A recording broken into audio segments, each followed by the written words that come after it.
Hi, my name is Joseph Haugen. I am Carlos Cortez. My name is Chidera Onu. And my name is Trevor Wright. And our senior design project is the Solar Nest Home Energy Sustainability Project. A little bit of background information. In 2015, Sacramento State University took part in the Solar Decathlon in Irvine, California. Sacramento State entered the Reflect Home designed by Team Solar Nest. The house was required to be built, had to be designed to fit a modern and self-sustainable platform. The purpose of this house was to demonstrate an affordable and small footprint living space. After placing 10th in the Solar Decathlon, the structure was to be repurposed as a sustainability research lab and serve as the university's Arboretum Learning Center. The location of the Reflect Home is in the Arboretum. And so for our project, we decided to work on the relocation of the solar panels of the Solar Nest home. With the structure being located in the shady area of the Arboretum, the solar panels will have to be relocated to a more suitable and appropriate location. We saw this project as an opportunity to develop a more efficient and safer system in which we can later hopefully provide to the average electric consumer. This project will go over the process of what is required to supply and deliver power to the building. One of the goals of this project was to relocate the solar panels to a remote storage building. Another goal was to convert the house to run entirely on DC power. Some of the benefits of a system like this would include better integration to an off-grid house than one that utilized AC power. By removing the inverter from the solar panels, we will see an increase in power quality as well as an increase in efficiency without having to deal with the losses through the inverter. Since most of the devices we use daily, like cell phones and laptops, already run on DC power, we would eliminate the wall warts that use up unnecessary power to create an even more efficient system.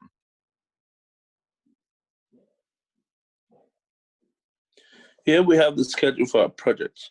Investigation of DC appliances. Characterize loads and energy. Investigate voltage regulation. Investigate DC overcurrent protection.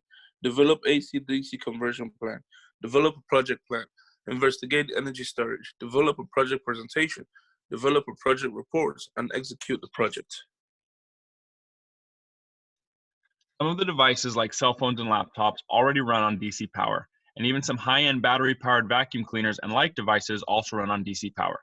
However, most of the items in the average household like fridges, fans, microwaves generally are AC devices and utilize AC power. The upfront cost to convert a house to DC would include replacing most of these devices and appliances. However, there are no devices in the average house that require AC power. Even with the concept of a DC house being in its infancy, there's a wide range of products on the market today, such as fans, air conditioning units, and fridges that run on DC power and are quite affordable. As these devices expand in availability and popularity, we will surely see the prices drop, which will make them more accessible and affordable to the average homeowner.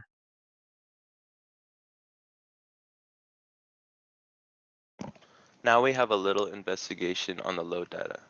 Based on energy usage data of the house, the annual consumption of the house is about 6,200 kilowatt hours per year, and the annual peak demand of the house is 4.77 kilowatts, with cooling space alone being 3.98 kilowatts. We did an investigation of a 12,000 BTU DC air conditioning unit. Since we saw 3 units in the house, we multiplied our calculation by 3 and came up with a 2.94 kilowatt peak load. With the peak demand of the units, we estimated about 1.04 kilowatts saving by switching to a DC unit. In our initial single-line diagram, we plan to run feeders from the remotely mounted solar panels to the house at 480 volts AC due to the tremendous voltage drop that would have resulted from running DC feeders. We also plan to run a higher voltage 125 volts DC line to the house for bigger appliances like an electric range or an air conditioning unit, and a lower voltage line of 24 volts DC for the wall outlets, lighting, and small appliances. In our updated plan, we discovered that the feeders would only be 450 to 600 feet, and by jumping the feeders to 600 volts would allow us to use a 6-AUG wire, which is more affordable than a larger gauge wire. Most of the plan is the same as our initial drawing. However, due to the protection devices we will be using and the ability to run 3 smaller DC-powered air conditioners, it will be more viable to leave a single 208 120-volt AC line to the house for things like the electric range, and then run a lower DC voltage to the house for the wall outlets, lighting, and small appliances. From the images we gathered from facilities, we came up with 2 different propositions of how to send power to the house. The first image is seen here as the image of the pre-existing power line, which going from the storage to the house, we calculated a distance of 400 feet. And the second image we looked at was the layout of the storm drains, and going from the storage to the house, we calculated a distance of 600 feet. Therefore, we ran our calculations using both distances. Voltage regulation studies. After the distribution power distance adjustments, we came up with a new voltage drop calculation. It is based on 24 panels, 2 streams in parallel, and 12 panels in series producing 208 volts. Using a step transformer to increase up to 600 volts, it will help us to prevent higher power losses. The first option is distributing the power through the 400 feet line using a size number 6 AWG wire and delivering 40 amps current. The voltage drop percentage concluded to be 3.81%. The second option consists of using the storm drain 600 feet route with the same size number 6 wire, but delivering 30 amps current. It will give us 4.29% voltage drop. It is a little higher than the first option, but both under 5% of the California and the National Electric Code regulation. We're planning to use the South Shore Zeal single conductor wire for the storm drain because it is a unique cable design with encapsulated flowable viscoelastic sealing.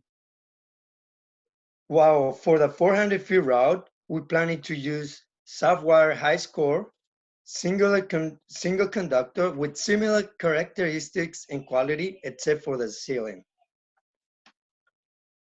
In terms of the budget proposal, we took in consideration power distribution costs. That includes the number 6 aluminum wire ranging from $500 to $1,000, 3 transformers for $876, and a possible trench for $450. Home appliances are optional at this point for our project. Solar panel and installation costs, there is a possibility that there are panels already exist. Also, there's a possibility that we can get it as a donation. And in case of purchases, we will discuss these costs on the next slide. Rewiring costs range from $500 to $2,000. And lastly, the inspections and permissions range from $1,500 to $2,000. One of the biggest downsides to solar panels is the large upfront cost. When we look at the graph on the left, we can see that there are a lot of extra costs associated that go into the installation of an entire solar system. However, if we look at the graph on the right, we can see that the cost of a solar system has come down from $7.34 per watt of capacity in 2010 to only $2.34 per watt of capacity in 2020. This equates to a 6 kilowatt system that would have cost $43,000 in 2010, costing only $13,000 today. In conclusion, our purpose in this project is to demonstrate efficiency through the elimination of inverter loss through DC-powered systems, eventually slowly transitioning from AC to DC-powered homes in residential areas. Thank you.